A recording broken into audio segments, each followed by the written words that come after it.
won't you? Thank you, sir. Humbug! Humbug!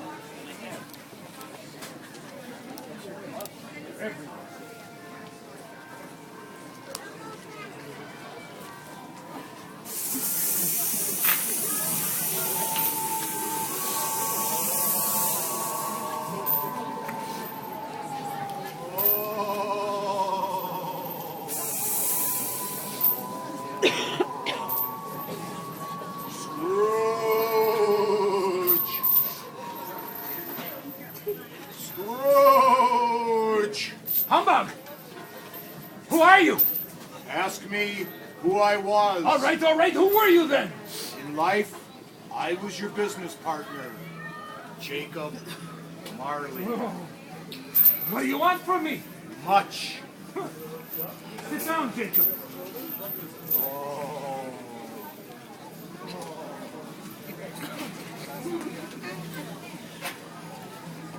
You don't believe in me, do you? I don't. Why do you doubt your senses? Because a little thing affects them. A slight disorder of the stomach makes them cheat.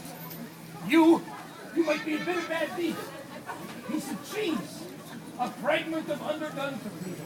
There's more of gravy than grave about you. Humbug, I tell you. Oh! Humbug! Mercy. Man of the worldly mind, do you believe in me or not? Yes, I do. I must. But why do you walk the earth? And why do you come to me? It is required of every man that you walk abroad amongst your fellow man. If your spirit does not go forth during life, it is condemned to do so after death. It'll be doomed to wander the world and witness all the good things you cannot share, but might have shared. We've been doing this for 9 years, for God's sake. Why are you chained and fettered? I wear the chain I forged in life. I made this link by link and yard by yard. You have my sympathy, Jacob. You do not know the length and width of the strong chain you bear yourself. It was this long and full 7 Christmas Eves ago, and you have labored on it ever since. It is a ponderous chain. Mark me. In life, my spirit never ventured beyond our money-changing hole. And now I am doomed to wander throughout the world without rest forever. But Jacob, you were always a good man of business. Business! Business! Mankind was my business. Their welfare was my business. But I ignored their plight, and it is this time of year where I suffer most. Hear me. I have come to offer you but one final chance to avoid my fate. Thank you, Jacob. You were always a good friend to me. Tonight, you will be visited by 3 spirits. What? Is that the chance of hope you mentioned? It is.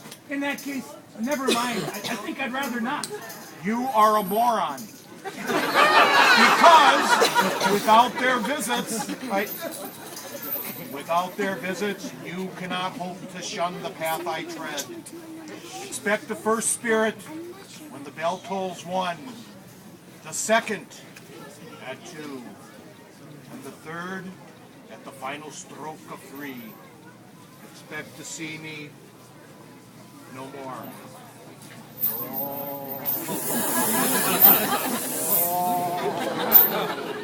You get serious?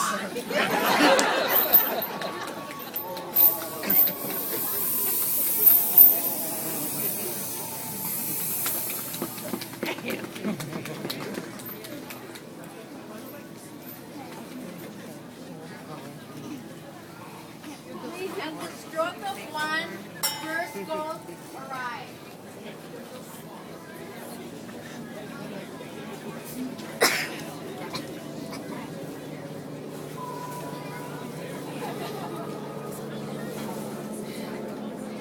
I, the ghost of Christmas past. The spirit showed Scrooge his life as a young boy. He remembered how sad and lonely he felt at boarding school. His father had refused to let him come home for Christmas. Next, the Spirit showed him his first job as a clerk at Mr. Fezziwig's. Scrooge saw himself as a young man dancing at Mr. Fezziwig's Christmas party. He smiled as he remembered how kind Mr. Fezziwig had been to him. But then he frowned when he remembered how badly he treated his employee, Bob Cratchit. Then he saw himself with the woman he loved. She was saying to him sadly, "I cannot marry you, Ebenezer. You love money more than me. I release you from your obligation."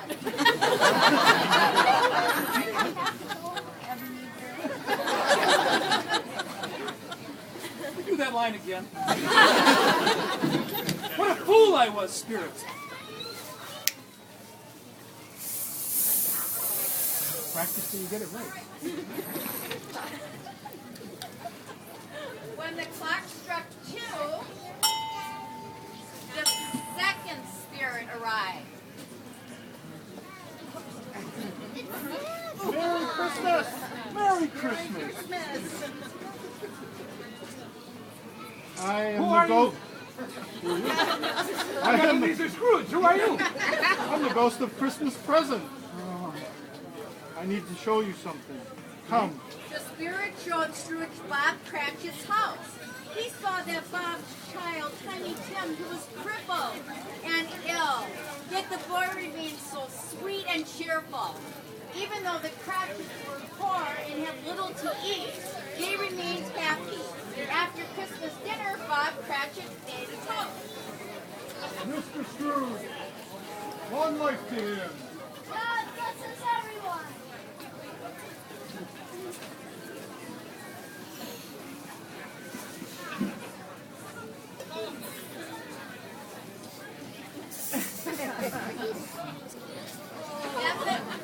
Then the clock struck 3.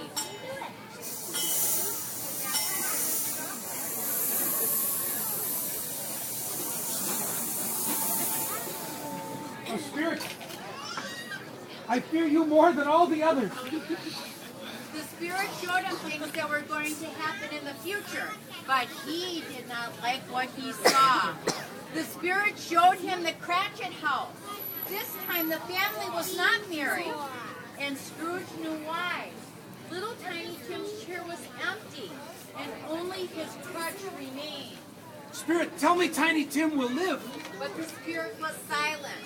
Then the spirit showed him the bank where he did business. The businessmen there were talking about someone who had just died. Who will get his money? I don't know. He had no family, no friends. By the way, you going to the funeral? Only if there's a free lunch. Oh, yeah, I know those men. Who are they talking about? The spirit pointed its finger to something it held. It was a tombstone, and with the name written on it, Ebenezer Scrooge.